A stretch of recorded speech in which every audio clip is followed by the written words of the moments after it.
టెర్రరిజంతో పోలిస్తే కరప్షన్ ఏం చిన్న నేరం కాదు. లంచం తీసుకోవడం అనేది ఆర్థిక తీవ్రవాదం.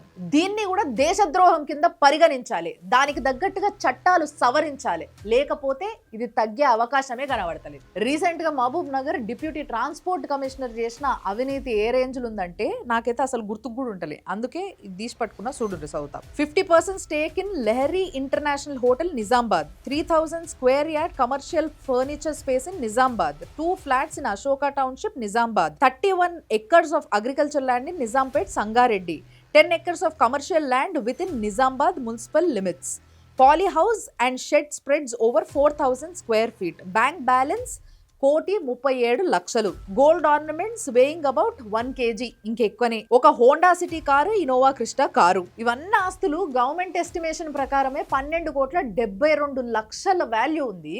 అదే ఒకవేళ మార్కెట్ వాల్యూ చూస్తే ఈజీగా 60 కోట్ల పైనే ఉంటుంది.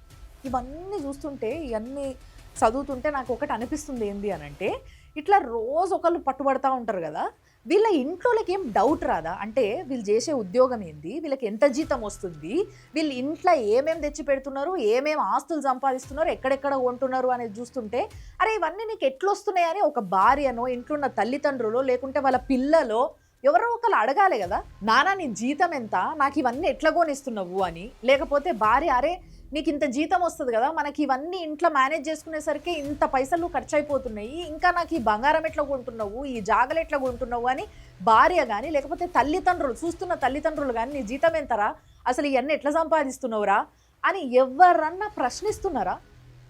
లేదు కదా. మంచిగా ఏదైతే పైసలు తెచ్చి పెడుతుండో మనం అనుభవిస్తున్నాం.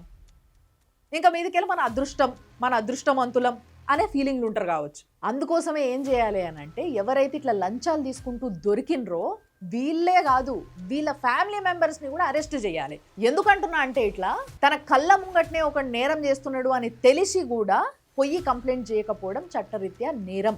ఇట్లా చేస్తేనే ఇంట్లో, అరే స్వామి నువ్వు ఇట్లా చెయ్యకయ్యా, నువ్వు ఇట్లా చేస్తే మమ్మల్ని కూడా అరెస్ట్ చేస్తారు, మా జీవితాలు కూడా బర్బాద్ అయితే, మేము కూడా పోయి జైల్లో కూర్చోవాల్సి వస్తుంది, పిల్లల బతుకులు నాశనం అవుతాయి, ఆలోచించి అట్లాంటివి చేయకు అని ఆపుతారు.